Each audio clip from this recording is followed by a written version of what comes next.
முதல்ல வணக்கம் தரன்.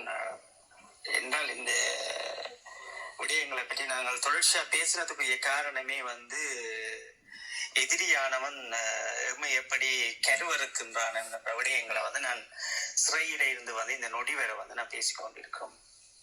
அப்ப உண்மையிலே இது ஏற்கனவே நாங்கள் ஒரு வயதாகிய காலத்தில் தள்ளாடிய காலத்திலும் தன் மண்ணுக்காக சேவை செய்த ஒரு மனிதரை கொண்டு நிறுத்திய போதே எங்களுடைய தேசத்தலைவருடைய மாண்பு உடைக்கப்பட்டது.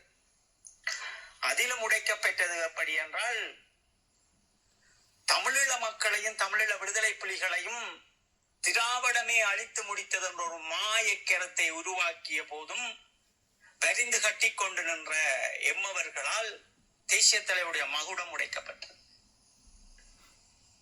ஒவ்வொரு மேடைகளிலும் வைத்து செருப்புகளையும் வார்த்தைகளும் அள்ளி வீசி எங்களுடைய இராணுவ தந்தையினுடைய அந்த தகமை தகர்க்கப்பட்டது. இதெல்லாம் ஏன் நடக்கிறது என்றுதான் நாங்கள் எங்களுடைய மக்களுக்கு தொடர்ச்சியாக பேசினாலும் பல குள்ள நெறிகள் எமக்குள் நின்று கொண்டு தங்களை நல்லவர்கள் போல் தேசிய பற்றாளர்கள் போல் காட்டிக்கொண்டு ஊடகங்களில் வியாபாரம் செய்கின்றதும் எதிரியானவன் கொடுக்கின்ற திட்டங்களை அறுபடை செய்பவர்களாகவும் நாங்கள் தொடர்ச்சியாக பார்த்து கொண்டிருக்கிறோம். அப்ப இந்த நிலையில்தான் இன்று எங்களுடைய மாமனிதன் அவர்களுடைய அந்த நிகழ்வை ஒருங்கிணைப்பு செய்தவர்களும் அதற்கு பின் நின்றவர்களும் அந்த நடவடிக்கைகளை செய்து முடித்தவர்களும் இன்று குழுமுதல்களாக அந்த மகுடத்தை உடைத்து வைத்திருக்கின்றார்கள். இது இன்று நேற்று உடைத்ததல்ல. பெரியார் அவர்களை கொண்டு தமிழ்நாட்டில் குழுக்களாக மோத பெற்று உடைத்ததும் எங்கள் தேசிய தலைவரை ஒரு தடியோடு கொண்டு நிறுத்திய போதே நீங்கள் விழித்திருக்க வேண்டும். நான் அதுதான் பெரியாரை பற்றி கூட நான் தொடர்ச்சியாக பேசியிருப்பேன் என்றால் எங்களுடைய மக்கள் புரிய வேண்டும் என்பதற்காக. எங்களுடைய மக்கள் எதுவும் புரிய போறது கிடையாது. நாங்கள் எவ்வளவுதான் இவர்களுக்கு தெளிவான கருத்துக்களையும் சித்தாந்தங்களையும் நாங்கள் பேசிக்கொண்டு போனாலும் இந்த இனம் அதை பற்றி ஐ டோன்ட் கேர் என்று போங்கள். இதுதான் அந்த மக்களிடையே இருக்கிற மிக பெரும் ஒரு மனதில் உள்ள விஷம். அப்ப இந்த விஷங்கள் எல்லாம் இன்று எங்களுடைய மாமனிதரை எவ்வளவுக்கு அவமானப்படுத்த வேண்டுமோ அதற்கு ஒவ்வொரு ஈழத்தமிழனும் துணையாக இருக்கிறார்கள். அது ஊடக பரப்பில் இருக்கின்றவர்களாக இருந்தாலும் சரி, அல்லது தங்களை இன்று தேசியவாதிகளாக போய் நின்று கொண்டு ஊடக பரப்பில் இரவு பகலாக நின்று கருத்தரங்குகள் செய்யாமல் நீ நான் என்று சண்டைகள் போட்டு எங்களுடைய தேசிய தலைவர் மாண்பியை சிதைக்கின்றார்கள்.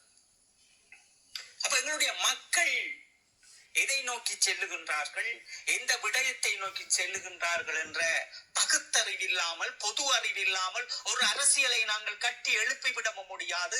அந்த மகானவர்களுடைய நினைவுகளையும் அவருடைய மரியாதையும் காப்பாற்றி விடவும் முடியாது. அப்ப நாங்கள் எங்களுடைய மக்களுக்கு மிக தெளிவாக எப்போதும் சொல்றோம், நாங்கள் எங்களுடைய மேதகு அவர்கள் இன்று ஒரு விற்பனை பொருள். அந்த விற்பனை பொருளை எல்லோரும் எடுத்து கையாடி இன்று வரை அது இந்த புலத்திலும் சரி அல்லது இந்தியாவிலும் சரி இது தொடர்ச்சியாக நடைபெற போகிறது. இது எத்தனை ஆண்டுகள் முடிந்தாலும் நாம் விழிக்காமல் நாம் இதற்குரிய நடவடிக்கையை மேற்கொண்டு உடன் நிறுத்தாமல் எங்களுடைய மாமனிதர் சிதைக்கப்படுவார், துண்டிக்கப்படுவார். அவர்களினுடைய கோப்புகள் அனைத்தும் சிதைக்கப்படும். இது தமிழீழ விடுதலை புலிகளுடைய இராணுவத்தை களைந்தறியும் போதே அடுத்தடுத்த கட்டம் என்ன செய்ய வேண்டும் என்ற மிக பெரும் திட்டங்கள் தான் இந்த இந்தியாவோவும் இலங்கையினுடைய மிக பெரும் ஒரு ஒன்றிணைந்த செயலோடு தமிழர்கள் துண்டிக்கப்படுவர். அதுதான் நீங்கள் பார்க்க வேண்டும். ஒவ்வொரு விடயங்களை நாங்கள் கதைக்கின்ற விடயங்கள் அத்தனையும் இந்தியாவில் இருக்கின்ற அரசியல்வாதிகளுக்கு போகும். அவர்கள் அதற்கு பின் ஒரு போராட்டத்தை செய்வார்கள். அப்ப நான் உங்களுக்கு கடந்த முறை அதாவது பொது வேட்பாளருக்கு பிறகு பெரியாரினுடைய பிரச்சனை வருகிறது. அந்த பிரச்சனைக்கு பிறகு நான் உங்களுக்கு பதிவிட்டிருப்பேன் என்றால் தமிழ்நாட்டில் இருந்த தமிழ் கட்சிகளாக இருந்தாலும் சரி, தமிழ் தலைவர்களாக இருந்தாலும் சரி, அவர்களை சேர்ந்த உறுப்பினர்களாக இருந்தாலும் ஒரு போராட்டத்தை செய்யவில்லை என்று நாங்கள் எப்போதும் சொல்லிக் கொண்டிருந்தோம். திடீரென்று பார்த்தீர்கள் என்றால் செம்மணியினுடைய விவகாரம் வந்தது, தமிழ்நாட்டில் இறங்கி போராட்டம் போல் பெரிய கத்தி கொண்டு காட்டினார்கள். அப்ப இவர்களுக்கு தேவை என்னவென்றால் ஒரு அலங்கரிக்கப்பட்ட செம்மணி விடயம், செம்மணி போராட்டம் எவ்வளவு தூரம் பொய்யான விடயம் என்றது இந்த இலங்கை அரசாங்கத்தால் அதன் இலங்கை அரசாங்கத்தின் நாடம் என்னதுக்கு ஆதாரம் நீங்கள் கேட்டீங்கள் என்றால் அதில் ஒரு காவல்துறையில் பணியாற்றின ஒரு பெண்மணி காவல்துறையில் வேலை செய்த ஒரு பெண்மணி வந்து தான் 14 வயதில் எல்டிடியில் இணைஞ்சார் என்று இந்த மீன் குஞ்சு அமைச்சிருக்கிறார் சந்திரசேகர் அவருக்கு முன்னால் நின்று அவள் வந்து அதை சொல்லுவா. அன்றைக்கு அந்த செட்டிங் அந்த அந்த திராமாண்ட அந்த படத்தின் திரைக்கதை வசனம் அதிலேயே உங்களுக்கு விளங்கும் இதுக்கு பின்னால் யார் இருக்கிறார்கள் அந்த திரைப்படம். இன்றைக்கு யார் பொங்கி இருக்கணும், இந்த காவல்துறை இருந்தவர்கள் வந்து பொங்கி இருக்கணும். 14 வயதில் அவன் சொல்கிற எல்டிடி, அது யார் எல்டிடி என்ற வார்த்தையை யார் பாவிக்கிறது? 14 வயதுன்றேன் அதில் முன்னிலைப்படுத்தினோம். அதுக்கு பின்னால் நீங்கள் போய் சிந்திச்சிங்களென்றால் அடுத்த அருண் சித்தார்த் விளங்குதோ, அருண் சித்தார்த் சொல்கிற விடயத்தை வந்து அதில் வந்து அவர்கள் அரங்கேற்றார்கள் என்றால் அதுக்கு பின்னால் ஏன் செம்மணி அவர்கள் தூக்கி கொண்டு வருகிறார்கள், இலங்கை அரசாங்கம் செம்மணி ஏன் தூக்கி கொண்டு வருதென்றால் முள்ளிவாய்க்கால நீங்கள் புதைகுழிக்குள்ளே தள்ளுறீங்கள், தார் ஊற்றி மூடி மறைக்கிறீங்கள். எங்கட விரலாளியே எங்கட கண்ணில் குத்துறும் செயல்தான் இந்த விடயம். இந்த அணையா விளக்கு போராட்டம் யார் நிற்கிறார் முன்னிலையில், யார் நின்றவர் முன்னிலையில்? அந்த ஆக்களை பார்த்துறீங்களா? அந்த அம்மணி வக்கீல் அம்மணி யாரவா? இந்த 10 சாவச்சேரி எம்பி, இந்த ஊசி கட்சிக்காரர் அவர் யார்? அவர்கள் பின்புலம் என்ன? ஆராய்ஞ்சிங்களா? அவர் என்னத்துக்காண்டி களமிறக்கப்பட்டிருக்கிறார்கள்? ஒரு அக்கறை, ஒரு அறிவு. தமிழ்நாட்டில் இருந்து ஒருவர் 2009 பிறகு எங்களுக்கு இளம் பெற்றுத்தவர்கள் என்று கத்தி கொண்டிருக்கிறார். மேடம் மாடியா எங்கள் தேசரை பின்னுக்கு வச்சு கொண்டு இதன்னு கொண்டு அவமதிச்சு கொண்டு இருக்கிறார். எங்களோட பொட்டமன் அண்ணியை வந்து ஒரு மேல திட்டியும் வந்து நீங்கள் பாய மூடிக்கொண்டு இருக்கிறீங்கள். அவருக்கு காசு கொடுத்து கொண்டு இருக்கிறீங்கள். அவரை வந்து எங்களோட தேசருக்கு நிகராக வந்து கொண்டர வந்து முயற்சி செய்து கொண்டு இருக்கிறீங்க. இந்த கூட்டம் இந்த 2-8 நடத்தினவர்கள் வந்து அந்த அதில் ஊமை அவர் வந்து தேசிக்கு அவன் சொல்லுவார். அவர்கள் வந்து அந்த இதில் வந்து ஊமை ஒளியல் பாடலை வந்து அதில் ஒளிபரப்பு செய்வார்கள் என்றால் அதுக்கு பின்னால் இருக்கிற அரசியலை சின்ன சின்ன விடயங்களையே வந்து கட்ச் பண்ணுறவர்கள்தான் அறிவு சார்ந்தவர்கள்.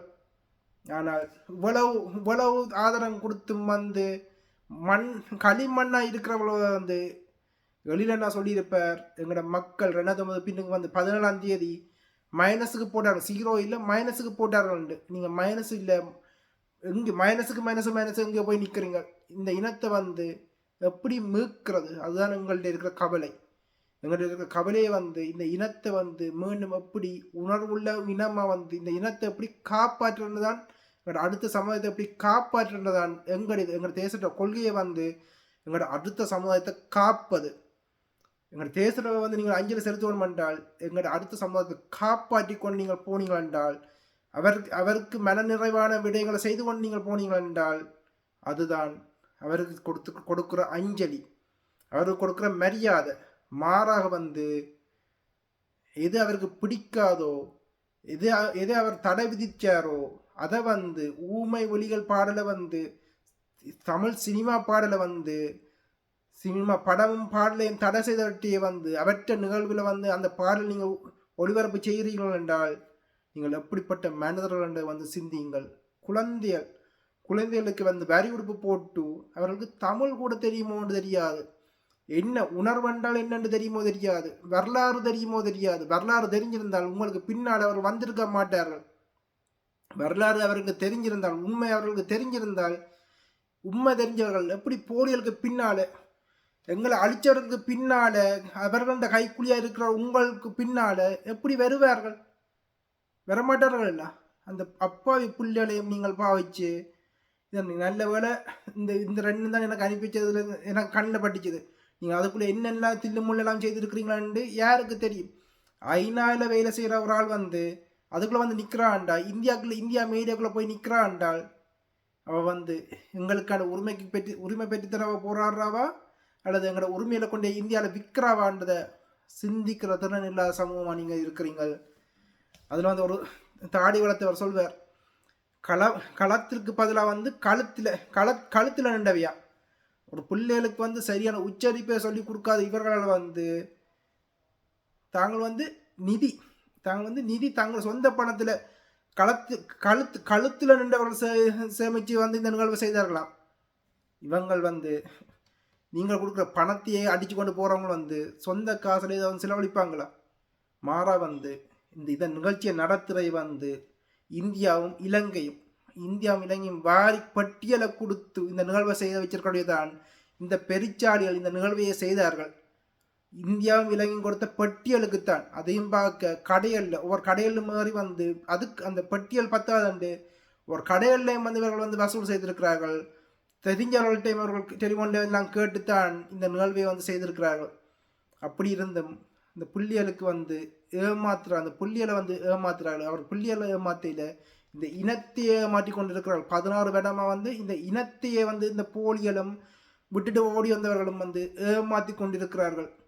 கதிரண்ணா போன்றவர்கள் இறுதி வரை நின்று அவர் கதிரண்ணாவை நீங்கள் பார்த்து ஒரு நாள் சிலவில் உங்களுக்கு முன்னால் வரும்போது அவர் நீங்கள் பார்க்கும்போது நான் அவரோட வாழ்ந்து கொண்டு இருக்கிறேன். நான் அவர் வந்து என்னூடாத்தான் செய்திகளை உங்கள் மத்தியில் கடத்தி கொண்டிருக்கிறார். அவரை நீங்கள் பார்த்தீங்கள் என்றால் ஒரு மரம் எப்படி பிளந்து போயிருக்கும், 2 பீஸாக பிளந்து போயிருக்குமோ அப்படி கோடாலியால் அப்படி வெட்டினால் எப்படி 2 பீஸாக பிளக்குமோ, ஒரு தண்டு வந்து எப்படி வெட்டினா அப்படி பிளக்குமோ அப்படி பிளந்து போயிருக்கிறவர் தான் கதிரண்ணா. அவர் மட்டுமா போராளி? அவர் துணவியாரும் சோதியா படியணி அவற்றை துணவியாரும் வந்து இறுதி வரையும் களத்தில் நின்று மே 17 வரையும் களத்தில் நின்று களமாடின வீரர்கள். கோயில் கட்டி கும்பிட வேண்டியவர்கள் வந்து இந்த இனத்தை பார்த்து வேதனைப்படுறார். ஏன் உயிரோடு இருக்கிறோம் என்று இந்த நிகழ்வுகளை எல்லாம் பார்க்கும்போது, ஏன் வெளிநாட்டுக்கு வந்தோம் இந்த நிகழ்வுகள் எல்லாம் பார்க்கும்போது சிறைவாசம். நீங்கள் சிறைவாசம் என்ற ஒவ்வொரு நிகங்களையும் வந்து பிடுங்கி எடுத்திருப்பாங்க. அந்த வேதனை உங்களுக்கு தெரியுமா? நிகங்களை பிடுங்கி சித்திரவதை, 4 வருஷம் சித்திரவதை. இலங்கை இராணுவத்தின் சிறையில் 4 வருஷம் சித்திரம் இதை அனுபவிச்சு இப்போ வந்து வந்த உடனே கதிரண்ணா வழியால் வந்த உடனே அங்கே அண்ணாண்டு பயிரோல திரிஞ்ச கதிரண்ணா போன்றவர்கள் வந்து வழியால் சிறைவாசம் வந்து வழியால் வரும்போது எங்களோட மக்கள் இராணுவம் அங்கே நடமாறுவது வந்து இராணுவம் எங்களோட தேசத்துக்குள்ள வந்து ராயமாய் வாழ்ந்தவர்கள் வந்து வழியால் வரும்போது இராணுவம் மக்கள் வந்து அதுவும் போராளிகள் வந்து பிச்சை எடுத்து கொண்டு நிற்கிறார்கள். வாழ வழி இல்லை. அப்போ என்ன செய்கிறார் கதிரண்ணா?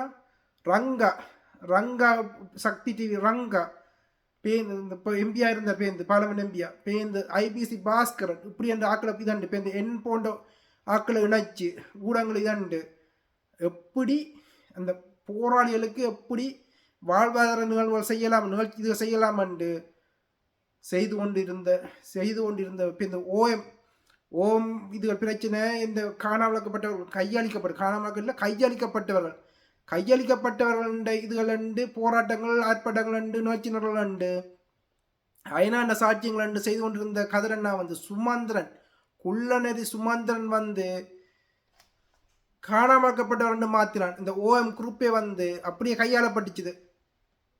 விளங்குது உங்களுக்கு? இந்த தியாகங்கள் அளப்பெரிய இந்த இனத்துக்கான தியாகங்கள் இந்த முகத்தை காட்டித்தான் நான் உங்களுக்கு டிவைஓ பொறுப்பாளராக இருந்த ஏமனில் ஒரு டிவைஓ பொறுப்பாளர் இருந்த நான் வந்து 2009 இயக்கம் இருக்கும் வரை நான் டிவைஓ பொறுப்பாளர். அதுக்கு பிறகு வந்து இப்போவும் வந்து என்ன வந்து நீக்கவும் இல்லை தானும் இல்லை. ஆனால் இயக்கம் இல்லாத போது நான் வந்து டிவைஓ பொறுப்பாளர்னு சொல்கிறது வந்து நியாயமற்றனுடைய நான் அந்த வார்த்தையை பாவிக்கிறேன். இயக்கம் இருக்கும் வரையும் நான் டிவைஓ பொறுப்பாளர், ஏமனில் இளைஞர் அமைப்பின் பொறுப்பாளர். அப்படியான ஒரு இளைஞர்கிட்ட தான் கதிரண்ணா இறுதி களத்தில் நடந்த உண்மையில வந்து கடத்தி கொண்டு இருக்கிற உங்கள் மத்தியில் இப்போ வந்து கேளுங்கள். அப்படிப்பட்ட போராளிகள் வந்து இந்த இனத்தை பார்த்து வேதனை அடையும் போது வந்து இது எவ்வளவு பெரிய சாபம் என்றதை வந்து உணருங்கள், திருந்துங்கள். அவர் சொல்றதை வந்து வழியாக காது கொடுத்து கேளுங்கள். அரசியலை எம்மவர்கள் மத்தியில் கொண்டு வந்து சேர்த்து விட வேண்டும். இதுதான் இங்கே இருக்கின்ற நாம் தோற்பதற்கு முக்கியமான காரணங்கள். அலங்கரிக்கப்படுகின்ற அரசியலை மக்களுக்குள் கொண்டு வந்து வைத்து தங்களை ஒரு தேசியத்தின் தலைவரினுடைய நிழலாக அல்லது தேசிய தலைவரை நேசிப்பவர்களாக தங்களை அடையாளப்படுத்துவார்கள். எங்களுடைய மாண்பு என்ன? ஒரு ஈழத்தமிழன் இந்த களமுனையில் மடிந்த போதும், சிங்கள ராணுவம் மடிந்த போதும் அவர்களை நாங்கள் எரித்ததும் அடக்கம் செய்த வரலாறும் இருக்கிறது. அப்ப தேசிய தலைவருக்கு எது பிடித்தது? எதிரியானாலும் நாங்கள் சிதைத்து விடக்கூடாது, எதிரியானாலும் நாங்கள் விமர்சனம் செய்து விடக்கூடாது என்று இருந்தது. அந்த மாண்பைத்தான் தமிழ்நாட்டில் இருந்தவர்கள் சிங்களவர்கள் கற்பழிப்பது போல் பிரபாகரன் இருந்த இடத்தில் நான் இருந்தால் கற்பழிப்பேன் என்ற வார்த்தை சொல்லும் போதே நீங்கள் எல்லோரும் புலத்தில் விழித்திருக்க வேண்டும். அதை பார்த்து ரசித்த இந்த கேவலமான ஈழத்தமிழர்களுக்கு தேசிய தலைவரை தூக்கி நிற்பதற்கு எந்த அருகதையும் கிடையாது. அதே போன்றுதான் ஒரு எதிரியானவனுடைய பெண்களை ஊடகங்களில் விமர்சிக்கின்றதும், ஒரு நிகழ்வை எடுத்து ஏற்பாடு செய்துவிட்டு அவர்களினுடைய பெண்களின் குடும்பங்களையும் அவமானப்படுத்துகின்ற இந்த ஊடகத்தின் கலாச்சாரங்களும், தனி மனிதன் ஒழுக்கமற்ற செயல்களும், அதற்கு பின்னால் தாங்கள் தேசிய தலைவர் அவர்களுடைய பிள்ளைகள் அவர்களினுடைய கொள்கைகளை ஏந்தி திரிகின்றோம் என்று சொல்லுகின்ற இந்த குள்ளநெறி கூட்டம் தான் இன்று எல்லாத்தையும் காரணமாக நிற்கின்றார்கள் தமிழருக்குள் முன். நாங்கள் எல்லாத்தையும் கிளீன் பார்த்தோம் என்றால் ஒன்று விளங்கும். என்னென்றால், ஜனாதிபதி புதிதாக வந்தவர் சொன்ன இந்த கிரீன் ஸ்ரீலங்கா, இந்த கிரீன் ஸ்ரீலங்காக்கு என்ன தேவையோ அத்தனையும் இந்தியாவின் துணையோடு உங்களை ஈழத் தமிழரை அழித்துக் கொண்டே இருக்கின்றார்கள். நாங்கள் எங்களுடைய மக்களுக்கும் இந்த இளையோர்களுக்கும் என்னதான் கருத்துக்களை சொன்னாலும், என்னதான் அவர்களுடைய கருத்தரங்கங்களை பல்லாயிரக்கணக்கானோர் இறங்கி நின்றாலும் இவர்களை மீட்டுவிட முடியாது. அதுதான் இந்த இலட்சியம் துடைத்தல். அது இன்று துடைக்கப்பட்டிருக்கிறது. ஒரு ஆடம்பர அரசியலையும் ஒரு ஆடம்பர ஊடகத்தின் ஒரு மிக பெரும் வியாபாரத்தையும் கொண்டு வந்துதான் ஒரு கோமாளியை கொண்டு வந்து யாழ்ப்பாணத்தில் வைக்கிறார். எங்கே என்றே தெரியாதவர்கள். போர் இறுதியாக நடந்த போதும், போர்க்களங்கள் நடந்த போதும், எங்களுடைய மண்ணில் நடந்த போராட்டங்கள் அத்தனையும் இதே இந்த போராட்டம் 2014 பிறகு அங்கே நடைபெற்ற போராட்டங்கள் அத்தனைக்கும் கதிர் இல்லாமல் நடந்தது அல்ல. அது OM அமைப்பாக இருந்தாலும் சரி, அல்லது எங்களுடைய வலிந்து காணாமலாக்கப்பட்டாலும் சரி, கையளிக்கப்பட்டவர்களாக இருந்தாலும் சரி, அந்த நடவடிக்கைகள் மேற்கொண்டவர்கள் நாங்கள் தான். அப்ப அந்த போராட்டத்தில் பங்கு பெறாத இந்த கோமாளிகளை கொண்டு வந்து இறக்கும் போதே நாங்கள் எங்களுடைய மக்களுக்கு மிக தெளிவாக யாழ்ப்பாணத்தில் இருக்கின்ற மக்களுக்கு சொல்லியிருந்தோம், இவர்களை கலைந்தறிங்கள், ஒரு நகைச்சுவையான பாராளுமன்றத்தை கொண்டு வர போகின்றார்கள் என்பதை நாங்கள் சொல்லியிருந்தோம். அப்ப எங்களை வந்து என்ன செய்தார்கள்? அந்த இடத்தில் நாங்கள் இவரை விமர்சிக்கும் போது தாங்கள் அந்த போராளிகள் இந்த போராளிகள் போன்று சொல்லிக் கொண்டு இந்த கோமாளி கூட்டங்கள், இந்த பெருஞ்சாலிகள் அந்த இடத்தில் எம்மை வஞ்சித்தார்கள். புலனாய்வுத்துறைக்கு வந்து பயிற்சி கொடுத்த எங்கள் கதிரநாயகமே வந்து புலனாய்வுத்துறையில் நின்றாண்டு சொன்னதுதான் அதுலேயே வந்து அதி உச்சமான ஜோக்காக வந்து நான் பார்த்தேன். இந்த வடிவேலுகள் வந்து இந்த இனத்தை வந்து எவ்வளவு சிதைக்க முடியுமோ சிதைச்சு கொண்டிருக்கிறார்கள். நாம் என்ன சொல்லுகின்றோம்? இந்த இனத்தினுடைய அபிலாசைகளை காக்கின்றதற்காக நாங்கள் கத்திக்கொண்டிருக்கின்றோம். என் தேசிய தலைவர் சொன்ன அந்த வார்த்தைகளை எங்கள் மக்களிடம் கொண்டு போய் சேர்க்கின்றோம் என்ற எந்த ஒரு துளி எண்ணங்களும் இல்லாமல் இந்த ஊடக பரப்பில் தங்களுடைய வியாபாரங்களை செய்வதற்காகவும் தங்களுடைய பெருமிதத்தை கொண்டு வருவதற்காகவும் எம்மை துடைத்தறிவதற்காக நின்று கொண்டிருக்கிறார்கள். நாங்கள் இதில் இருந்துதான் புரிந்து கொள்ள வேண்டும் என்னவென்றால், ஒரு இனத்தினுடைய அடுத்த தலைமுறையினுடைய வாழ்வியலையும் அது அவர்களுடைய அரசியலையும் நாங்கள் உருவாக்குவதற்கு பாடுபடுகின்ற போதெல்லாம் கலைந்தறிய நினைப்பார்கள். இதில் வந்து கதிரனா தன்னை வழியை சொல்கிறார். இவ்வளவு நாளும் அமைதியாக மக்கள் மத்தியில் கருத்து சொன்ன கதிரனை வந்து இந்த இதுகளை கூத்துகளை பார்க்கும்போது இந்த இனம் இதை பார்த்து கொண்டு இருக்குதில்லை, இந்த இனம் வந்து இந்த நிகழ்வை வந்து பார்த்து கொண்டு கடந்து போதில்லை.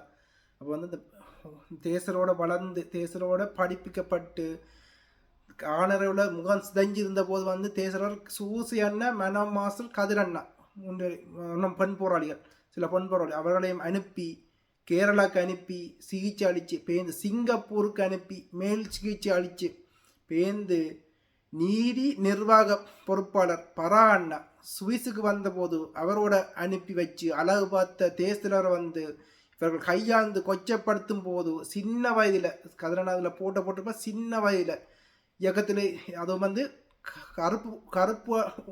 கருப்பணி போட்ட அந்த அணி என்னைக்கும் சிறு வயதிலே அந்த அணியில் பயணித்து பேந்தி தேசட்ட விசேட அணிக்குள்ளே வந்து தேசட்ட விசேட அணி இந்த பொறுப்பாளராக மாறி இறுதிக்களம் முனையில் தேசட்ட விசேட அணி இந்த பொறுப்பாளராக பயணிச்சு கடமையாட்டின கதிரண்ணா வந்து அதில் கடமையாட்டி சிதைஞ்சு ஒரு மரம் எப்படி சிதையுமோ எப்படி 2 பீஸாக சிதையுமோ அப்படி சிதைஞ்சு இருக்கிற கதிரண்ணா என்ற நான் அவரோட வாழ்கிறபடியாக நான் உங்களுக்கு சத்திய வார்த்தையை உழைக்கலாம்.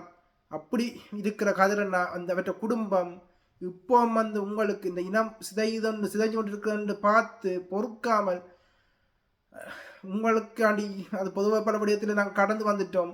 இருந்தாலும் எங்களோட தேசவர் மாவீரர்களின் மாண்பு ஒழுக்கம் சிதைக்கப்படுகின்ற ரீதியில் தான் அதை பார்த்து கொண்டு இருக்கும்போது பொங்குறார். அதன்ற இதுதான் குரல் பதிவான் இது. அதை வந்து நீங்கள் மனச்சாட்சி உள்ளவர்கள் உள்வாங்கிக் கொள்ளுங்கள். எவ்வளவு தூரம் நீங்கள் இதை உள்வாங்கிக் கொள்றீங்கள் என்றது பார்ப்போம். அந்த கலைந்தறியப்பட்ட போதுதான் ஐக்கிய நாடுகள் சபைகளில் இத்தனை உறுப்பு நாடுகள் இருந்தாலும் எமக்குரிய அந்த 2 நிமிடங்களை 5 நிமிடங்களையும் ஓடி ஓடி நின்று வேலை செய்த அந்த மனிதர்களையும் தூக்கி சிறைக்குள் அடைத்தார்கள். நான் உங்களுக்கு ஏற்கனவே சொல்லியிருப்பேன் என்ன நடக்க போகுது அதற்கு என்ற விடயங்களையும் நாங்கள் பல முறை சொல்லியிருப்போம். அப்ப எம்மை சுற்றி என்ன நடக்கிறது என்பதை புரிந்து கொள்ளாத இந்த ஈழத்தமிழன் எங்கேயும் தன்னை அவன் காப்பாற்றிக் கொள்ள முடியாது. ஒரு போராளி இந்த மண்ணும் மக்களுக்குமாக போராடியை புரிந்து கொள்ளாத இந்த இனம் அவர்களை அவமானப்படுத்தி கொண்டு நிற்கின்ற இந்த பெருஞ்சாலிகள் தேசிய தலைவர் அவர்களின் படங்களை வைத்து அபகரித்துக் கொண்டு இந்திய ரோவினுடைய நிகழ்ச்சி நிலையில் நின்று கொண்டு தமிழர்களை அடுத்த கட்டத்துக்கு முன்னேற்ற விடாமல் ஒவ்வொரு படிப்படியாக எம்மினத்தினுடைய தியாகங்களையும் அபகரித்து தன் வசதியையும் பயையும் ஊட்டிக்கொண்டு வளர்ந்து கொண்டு செல்லுகின்ற நாம் தமிழர் கட்சியும் அந்த ஒருங்கிணைப்பாளருக்கும் பின் நிற்கின்ற இந்த சமூகத்தை பார்த்து நாங்கள் உங்களுக்கு தேசிய தலைவர் அவர்களை தொட அருகதை இல்லை என்பதைத்தான் நாங்கள் இங்கே சுட்டிக்காட்ட விரும்புகின்றோம். எம்மை சுற்றி என்ன நடக்கிறது என்பதை ஒரு 5 நிமிடம் கண்ணை திறந்து பாருங்கள் என்றால் உங்களால் திறந்து பார்க்க முடியவில்லை என்றால் நீங்கள் ஒரு அரசியல் ரீதியான ஒரு சித்தாந்தத்தை உங்களுக்காக ஏவப்பட்டிருக்கின்ற ஏவிகளால் நீங்கள் என் இனத்தினுடைய அரசியலை துண்டாடுகிறீர்கள். அதுதான் நாங்கள் சொல்லுகின்றோம். இந்த 16 ஆண்டுகளிலும் நீங்கள் ஒரு அரசியலை கட்டெடுக்க முடியாமல் இருப்பதற்கு இந்த புல்லுருவிகள் தான் காரணம் என்பதை அதை நாங்கள் சிறையில் இருந்து வந்து இந்த நொடி வரை நாங்கள் எங்களால் முடிந்த வேலை திட்டங்களை நாங்கள் செய்து கொண்டிருக்கின்றோம். பலர் தங்களை ஒரு தேசியவாதியாக காட்டிக்கொண்டு இணையதளங்களில் எங்களுடைய தேசிய தலைவர் அவர்களை வைத்துக் கொண்டு ஏதோ தங்கள் தேசிய தலைவரினுடைய பெரும் மதிப்புக்குரியவர்கள் அல்லது பாசத்துக்குரியவர்கள், நாங்கள் எங்களுடைய இனத்தை நேசிக்கின்றோம், எங்களுடைய மாமனிதரை நேசிக்கின்றோம் என்று தங்களையும் ஏமாற்றி அவர்களோடு நின்று உரையாடுவர் போலையும் ஏமாற்றி தங்களுடைய பிள்ளைகள், தங்களுடைய மனைவிகள், சகோதரர்கள் எல்லோரையும் ஏமாற்றி கடைசியில் அந்த என்னென்று தெரியாமல் இன்று முளைத்திருக்கின்ற இளையோர்களையும் ஏமாற்றுகின்ற இந்த மனிதர்கள் திருந்த வேண்டும். படிப்படியாக நாம் எல்லாத்தையும் புரிந்து கொள்வதற்கு நாங்கள் ஒரு மனிதன், ஒரு மிருகம் அல்ல. நாங்கள் மிருகத்திற்கே என்று புரியும். இவன் என்னை தாக்க வருகின்றான். அது 10 எருமை மாடுகள் தன்னுடைய ஒரு எருமை மாட்டை சிங்கமோ புலியோ வேட்டையாட செல்லுகின்ற போது அதுகள் 5 பேரோ 10 பேரோ சேர்ந்து அதை குத்தி கிழிக்கிறார்கள். இதுதான் நாங்கள் 17ஆம் தேதி 5ஆம் மாதம் 2009ஆம் ஆண்டு வரை நாங்கள் அப்படித்தான் இருந்தோம். மினத்தை தொட்டால் நாங்கள் அந்த இடத்தில் எங்களுடைய தேசிய தலைவரினுடைய இராணுவம், நாங்கள் எங்களுடைய தியாகங்களை எங்களுடைய நண்பர்களும் நாங்கள் செய்து கொண்டிருந்தோம். இன்றைக்கு நின்று போராளிகளையும் அவமதித்துக் கொண்டு என்ன நடக்குது என்று சொல்லுகின்ற போராளிகளையும், ஏதோ ஒரு வகையில் செயல்பட வேண்டும் என்று நினைக்கின்ற போராளிகளையும் ஊடகங்கள் நின்று கொண்டு தாங்கள் ஏதோ இந்த தேசத்தினுடைய மன்னர்களாக அல்லது நாங்கள் செய்த தியாகங்களாக தங்களை பீத்திக் கொள்ளுகின்ற இந்த பெருஞ்சாலிகள் எங்களுடைய மக்களை இப்படியே கீழ்க்கு தள்ள போகிறார்கள். இதில் யாரெல்லாம் பார்த்தீர்கள் என்றால் உங்களுக்கு புரியும். சிங்களத்தின் நிகழ்ச்சி நிரலின் பின் நின்று இன்றைய ஜனாதிபதியை கொண்டு வந்தவர்கள் எல்லோரும் டிக்டாக்கிலும் இணையதளங்களில் நின்று கொண்டு மிக பெரும் பிரச்சாரங்களை செய்து இந்த புது அரசியை கொண்டு வருகின்ற போதும் நாங்கள் மிக தெளிவாக சொல்லியிருந்தோம் வேண்டாம் என்பதை. மலைகள் பின்னப்படுகின்ற போது அதை கிழித்தறிவதும் அதை அழகாக எடுத்து விடுவதும் தான் ஒரு தமிழனினுடைய மாண்பும் அந்த தமிழனினுடைய அறிவாற்றலுமாக இருக்க வேண்டும்.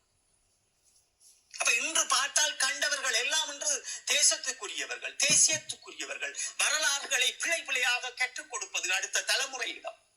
இந்த ஊடக பரப்பு என்பது, இந்த டிஜிட்டல் உலகம் என்பது, அது ஈழத்தமிழனின் அழிவை நாங்கள் நெருங்கி பார்த்து கொண்டிருக்கின்றோம். உலகத்தில் இந்த டிஜிட்டல் மயத்தை வைத்துக் கொண்டு ஒவ்வொரு நாடுகளும், ஒவ்வொரு நாட்டில் இருக்கின்ற மக்களும் அடுத்தடுத்த சந்ததிக்காக பல கண்டுபிடிப்புகளையும் இப்படித்தான் வாழ வேண்டும் என்ற ஒழுக்கங்களை நிறைப்படுத்தலையும் கொண்டு வருகின்ற போது ஈழத்தமிழன் மட்டும் தன்னையே அழித்துக் கொண்டே இருக்கின்றான். அப்ப எங்களை மட்டும் ஏன் இதெல்லாம் சுற்றுகிறது என்றால், எங்களை மேய்க்கின்ற மேய்ப்பான்கள் உள்ளுக்குள் நின்று மேய்த்துக் கொண்டிருக்கிறார்கள். இதையெல்லாம் நாங்கள் சரி செய்யாமல், இதையெல்லாம் நாங்கள் புரிந்து கொள்ளாமல், நாங்கள் எங்களுடைய இலட்சியத்தை அடைந்து விடவும் முடியாது, அந்த மாமனிதருக்கு விளக்கேற்றி விடவும் முடியாது. இதே தேசிய தலைவர் அவர்களுக்கு விளக்கேற்றி இவ்வளவு காலமும் காலத்தை கடத்தி இன்று விளக்கேற்ற வந்திருக்கின்ற இந்த கோழைகள், இந்த பெருஞ்சாலிகள் எல்லாம் ஒரு அரசியலை கட்டியெழுப்ப வேண்டும் என்பதற்காக போராடியவர்கள் கிடையாது. ஐக்கிய நாடுகள் சபைகளில் எங்கே நாங்கள் தோற்று நிற்கின்றோம், அந்த வழிகளை நாங்கள் எப்படி பக்குவப்படுத்திக் கொண்டு உருவாக்கி கொண்டு போக வேண்டும் என்று நினைப்பவர்களும் கிடையாது. இவர்களுக்கு ஒரு விடயத்தை எப்படியாவது இதற்குள் நின்று உருவாக்க வேண்டும், அதற்குள் வருகின்ற பணத்தை அவர்கள் பாக்கெட்டில் போட வேண்டும். இங்கே இன்று ஒரு கலாச்சாரம் ஏற்பட்டிருக்கிறது. எப்படி என்றால், உழைப்பு இருக்காது, தியாகம் இருக்காது, அல்லது படித்து ஒரு பட்டங்களை பெற்று அதுவும் இருக்காது, ஆனால் தான் ஒரு பிரபலமாக வர வேண்டும் என்பார்கள். இந்த பிரபலத்துக்காகத்தான் தேசிய தலைவரை எடுத்துக்கொண்டு தாங்கள் ஊடகங்களில் நின்று கொண்டும் இணையதளங்களில் நின்று கொண்டும் தங்களை ஒரு தேசியவாதிகளாக காட்டிக்கொண்டு இந்த கோமாளிகள் வழிகாட்டுகின்ற இந்த அரசியல் சித்தாந்தங்கள் என்று சொல்லிக் கொண்டு நிற்கின்ற பெருஞ்சாலிகளோடு இணைந்து மக்களினுடைய அபிலாசைகளை இன்று வரை அடித்து நொறுக்கியிருக்கின்றார்கள். இதற்கு இவர்களே காரணமானவர்கள். இந்த யோக்கியர்கள் எல்லோரும் இந்த 16 ஆண்டுகளில் செய்த ஒரு வேலை திட்டத்தை மனச்சாட்சியாக ஒப்படைத்தார்கள் என்றால் அது அவர்களுக்கு புரியும். இவர்கள் மக்களையும் குழப்ப வேண்டும். அந்த கோளுக்கு செலவழிச்ச அந்த பணத்தை, பெருந்தொகை பணத்தை இவர்கள் உண்மையானவர்கள் என்றால் அங்கே களத்தில் சிதைஞ்சு போயிருக்கிற அந்த போராளிகளுக்கு, இப்போ நெற்றில் உங்கள்கிட்ட உதவி கேட்டுக்கொண்டிருக்கிற அந்த போராளிகளுக்கு கொடுத்து அவர்களை நிம்மதியான வாழ்க்கைக்கு வழியமைச்சிருப்பார்கள். இந்த 16 வருடங்கள் இப்போ இல்லை, இந்த 16 வருடங்களில் தாங்கள் இங்கே சேர்க்கிற பணத்தை தங்களோட பொக்கெட்டுக்குள்ளே போட்டுக்கொண்டு இருந்திருக்க மாட்டார்கள். இந்த அறிக்கை குழுவாக இருந்தாலும், இந்த வரலாற்று மையமாக இருந்தாலும், அங்கே இந்த மற்ற போலித்துவாரா குரூப்பாக இருந்தாலும், இவர்களோட பொஸ் ஒரே ஒரு ஆள் தான். இந்த புலனாய்வுத்துறை தான் இவர்களோட பொஸ்ஸாக இப்போ இருக்கிறார்கள். 2009 பிறகு 3 பேரும் நாற்காலி சண்டை தான் இருக்கிற செய்கிறார்கள் ஒழிய மக்களை நல்வழிப்படுத்தாமல், ஒழுக்கத்தை கற்றுக் கொடுக்காமல் கடந்து போகிறார்கள். இந்த இனம் மைனஸுக்கு மைனஸாக இருக்கிறதுக்கு முக்கிய காரணமாக இந்த அரசியல்வாதிகளும் இந்த அமைப்புகளும் தான் முக்கிய காரணமாக இருக்கிறார்கள். இவர்கள் திருந்தவன் அடுத்த சமுதாயம், இந்த அடுத்த சமுதாயத்தை காக்கிறதான் உண்மையான ஒரு ஈழத்தமிழன், உண்மையான தமிழ் தேசியவாதியின் தலைமை கடமை. ஆனால் இவர்கள் எல்லாம் வார்த்தையே இல்லை இவர்கள் வர்ணிக்கிறதுக்கு. கேளுங்க. எங்கள் மக்களை அடுத்த கட்டங்களுக்கு கொண்டு போக முடியாத அளவு அதை தடுத்து அணையாக நிற்க வேண்டும். எதிரியானவருக்கு நாம் என்னெல்லாம் கதைக்கின்றோமோ அதற்கு ஏற்றது போல் ஒரு நடவடிக்கை செய்ய வேண்டும் என்கின்ற அடிப்படையிலேயே தமிழ்நாட்டில் நான் தமிழர் கட்சி இந்த செம்மணிக்குரிய போராட்டத்தை நடத்தியிருப்பார்கள். நாங்கள் பெரியாரின் பிரச்சனைக்கு பிறகு நாங்கள் அந்த அணியிடம் கேட்டிருப்போம் என்றால், நீங்கள் ஜனாதிபதி வருகின்ற போது ஏன் ஒரு போராட்டத்தை செய்யவில்லை என்று. வரும்போதோ இந்தியாவுக்கு வரும்போது அப்ப அதற்கு பிறகு இன்று ஒரு போராட்டத்தை ஆரம்பித்திருக்கின்றார்கள். இந்த செம்மணியினுடைய பிரச்சனை என்ன, இந்த செம்மணியினுடைய முற்றுகை எப்படி உடைக்கப்பட போகின்றது, இறுதி அதாவது இலங்கை அரசாங்கம், இந்திய அரசாங்கம் ஒரு இனத்தை கொண்டு குவித்ததற்கு அதை எப்படி மூடி மறைக்க வேண்டும் என்று ஓடித்திருக்கின்ற இந்தியாவும் இலங்கையினுடைய கைக்கூலிகளாக நின்று கொண்டு பல நடவடிக்கைகளுக்குள் இவர்கள் என்ன அரசியல் என்று தெரியாதபடி எம்மவர்கள் இவர்களுக்கு உறுதுணையாக நின்று அந்த காயை இன்னும் இலகுவாக நகர்த்தி கொண்டிருக்கின்றார்கள். செம்மணியே விடயத்தை புலம்பெயர்ந்த தேசத்தில் இருக்கின்ற மக்கள், அதே போன்று ஈழத்தில் இருக்கின்ற மக்கள், இந்த செம்மணியை கொண்டு வந்தவர்கள் ஈழத்துக்காக நாங்கள் போராடிய காலங்களில் இருந்து ஒரு 2 நிமிடமோ 3 நிமிடமோ எங்களுடைய போராட்டத்தில் எந்த இடத்திலும் பங்கு பெற்றியவர்கள் அல்ல. இந்த திட்டமிடலுக்கு பின் எங்கே நாங்கள் தோற்கடிக்க போகின்றோம் என்பதையும் நாங்கள் உரையாடி இருக்கின்றோம். அந்த செம்மணி விவகாரத்தில் உங்களுக்கு தெரியும், நாங்கள் இந்த கோமாளி ஒருவரை எங்களுடைய மண்ணுக்குள் அரசியல்வாதியாக கொண்டு வருகின்ற போது நாங்கள் அவருடைய தந்தை காவல்துறை என்கிற போது நாங்கள் விமர்சனம் செய்திருப்போம். ஆனால் பார்த்தீர்கள் என்றால் உங்களோடு வந்து மடித்து கட்டிக்கொண்டு எல்லா காவல்துறையும் வந்தார்கள். நீங்கள் எப்படி காவல்துறையை பற்றி கதைப்பீங்கள், அது அவர் எங்களுடைய அவருடைய மகன் என்று கருத்து. ஆனால் இதே போராட்டத்தில்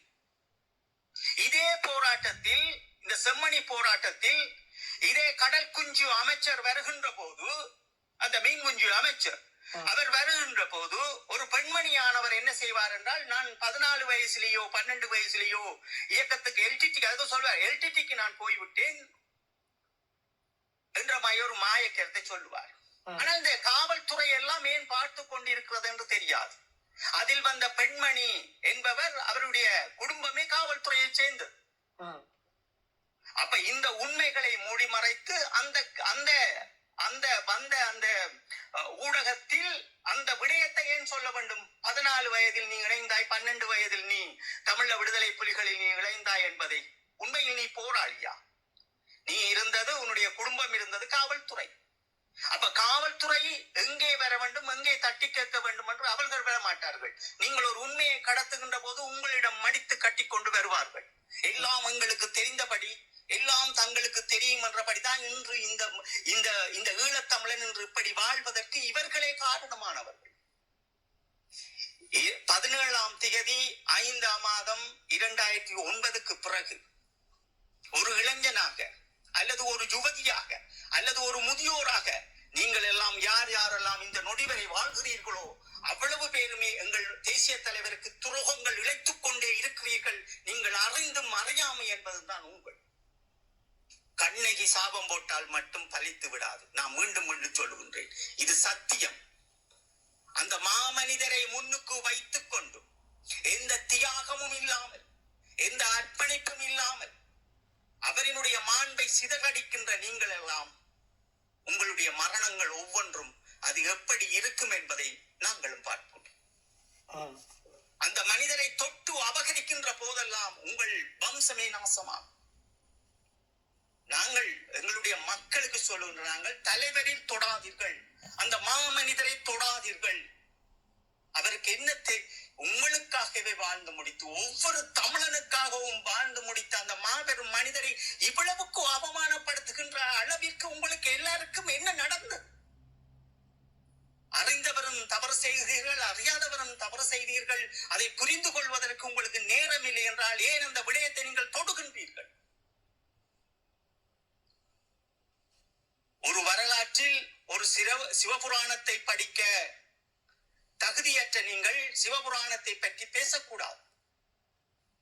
கம்பராமாயணத்தை பற்றி அறிந்த நீங்கள் அதை பற்றி பேச வேண்டும், அதை பற்றி தெரியாத நீங்கள் பேசக்கூடாது. அல்லது கல்வியை கற்க வேண்டும்.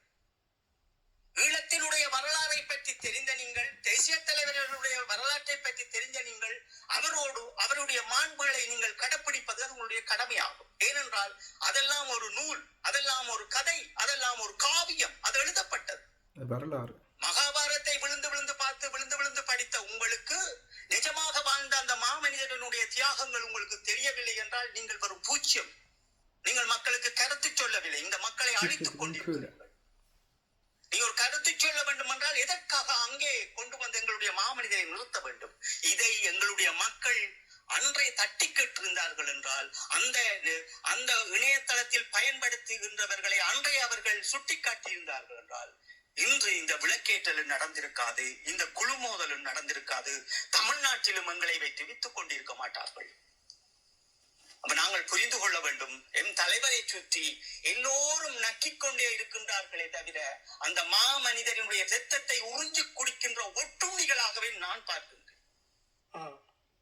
ஒவ்வொரு தமிழனுக்காக நின்றார். தன்னுடைய வாழ்வதற்கு என்ன, அவர் என்ன வாழ்ந்திருக்கிறார், அவரை பற்றி உங்களுக்கு என்ன தெரியும்? ரத்தம் எல்லாம் கொதிக்கிறது தர. இவர்கள் படம் தூக்கி வரும்போதே என்னுடைய ரத்தம் எல்லாம் கொதிக்குது. அதற்காக எதுவுமே செய்யாமல் வெக்கம் இல்லாமல் அவரை தொடுகினர். இந்த ஊடக பரப்பில் பிரச்சாரம் செய்கிறவர்களாக இருந்தாலும் சரி, யாராக இருந்தாலும் சரி, படித்தவராக இருந்தாலும் சரி, ஊடகம் நடத்தக்கூடிய வல்லமையில இருந்தாலும் சரி, எங்களுடைய தலைவரினுடைய நிழலை தொட வேண்டும் என்றால் அவருக்கு ஏதாவது நாங்கள் செய்திருக்க வேண்டும் இந்த மக்களுக்காக, அடுத்த தலைமுறைக்காக. எதுவும் செய்யாமல் நீ தொடுகிறாய் என்றால் நீ ஒரு அயோக்கிய. உனக்கும் கருணாக்கும் எந்த மாற்றமும் அல்ல, உனக்கும் டக்ளஸுக்கும் எந்த மாற்றமும் அல்ல. நீ ஊடகத்தில் நின்று கத்துவதால் நீ பெரிய தியாகியும் கிடையாது.